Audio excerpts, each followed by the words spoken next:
رسول اللہ صلی اللہ علیہ وسلم نے ارشاد فرمایا، حدیث مبارکہ دے اندر موجود ہے، تواڈے اور میرے آقا لجپال نبی نے فرمایا تسحروا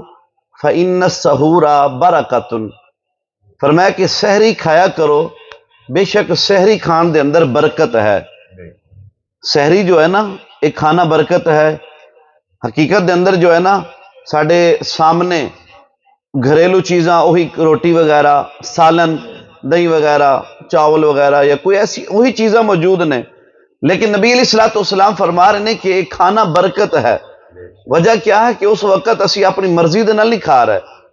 کیونکہ ساری تو روٹین ہی نہیں سی نا یہ والی کھان والی۔ اسی کوئی بندہ 7 بجے ناشتہ کر رہا ہے، کوئی نماز فجر تو بعد کھا رہا ہے، کوئی ویسے کہندا صبح دے ٹائم کھان نو کچھ دل نہیں کردا، میں 11 بجے جناب جو ہے وہ ناشتہ کرنا۔ کئی طرح دی طبیعات نے، کئی طرح دے معاملات نے انسان دے، لیکن جدو بندہ سحری دے وقت اٹھ کے او روٹین تو ہٹ کے جو ہے پورا سال اس وقت وہ بندہ کھانا نہیں کھاندا، اگر روٹین تو ہٹ کے کھا رہا ہے تو انہاں مطلب ہے کہ وہ اپنی مرضی نال نہیں کھا رہا، وہ اللہ تعالیٰ دے رسول دے بٹھایاں کھا رہا ہے۔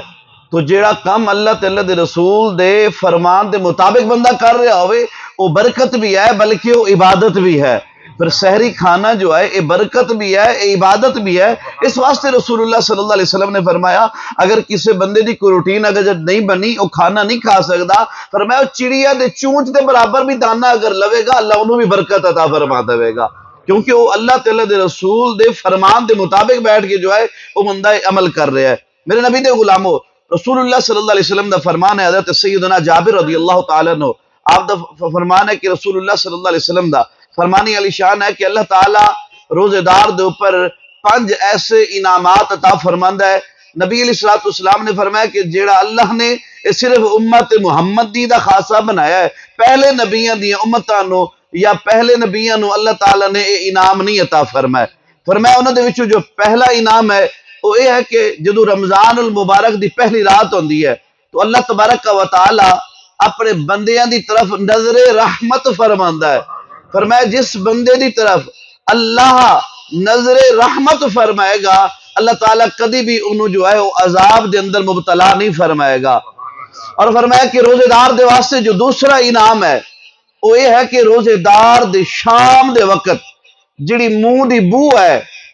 فرمایا کہ او بھوک دی وجہ دے نال، پیاس دی وجہ دے نال، منہ خشک ہون دی وجہ دے نال، اون دے منہ دے وچوں میدا خالی ہون دی وجہ دے نال جو منہ دے وچوں سمیل یا بو آئے گی، رسول اللہ صلی اللہ علیہ وسلم نے فرمایا اللہ تعالیٰ دے نزدیک جو ہے او بو او مشک اور معمبر دی خوشبو نالوں بھی بہتر ہے۔ اور تیسرا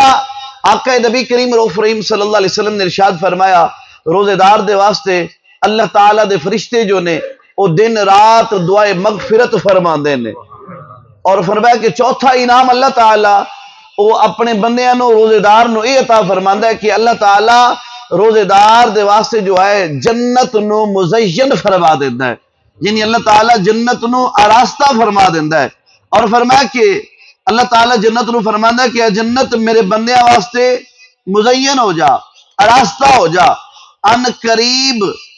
وہ دنیا دی مشقت اور میرے گھر اور میرے کرم دے اندر آ کے راحت پان گے۔ فرمایا دنیا دی مشقت وغیرہ اور جو انہوں نے تکلیفات سہیاں نے اس تو بعد وہ میرے گھر اور میرے کرم دے اندر آ کے انہوں نے راحت نصیب ہوئے۔ اور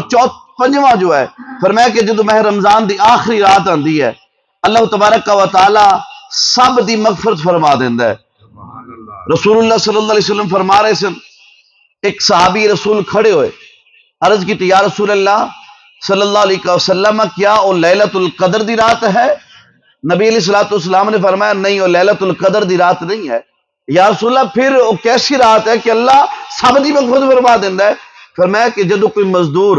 وہ مزدوری کرے تو جدو وہ اپنے کام تو فارغ ہو جائے تو انہوں اجرت دیتی جاندی ہے۔ ایک روزے دار پورا مہینہ جو ہے وہ روزے رکھ کے جدو فارغ ہوتا ہے اللہ تعالیٰ جو ان دی مغفرت فرما دیندا ہے۔ جدو وہ بندہ روزے رکھ کے وہ فارغ ہوئے گا اللہ تعالیٰ جو ہے اس بندے دی مغفرت فرما دیندا ہے۔ اسی طرح دی ایک اور حدیث مبارکہ ہے، حضرت سیدنا ابو ہریرہ رضی اللہ تعالیٰ عنہ آپ تو مروی ہے، رسول اللہ صلی اللہ علیہ وسلم نے ارشاد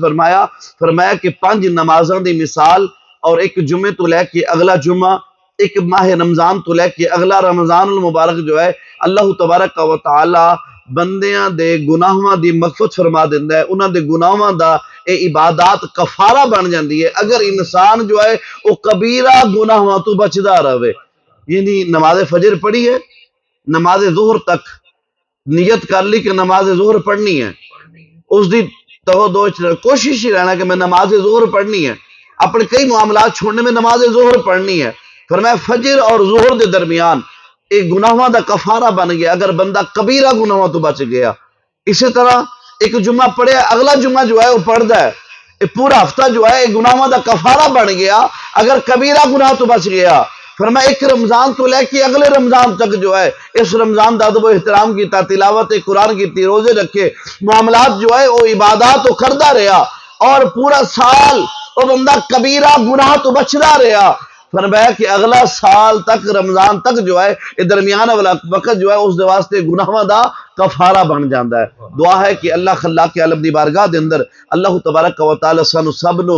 ماہ رمضان مبارک دا ادب و احترام کرنے کی توفیق عطا فرمائے۔ وما علیہ الا البلاغ۔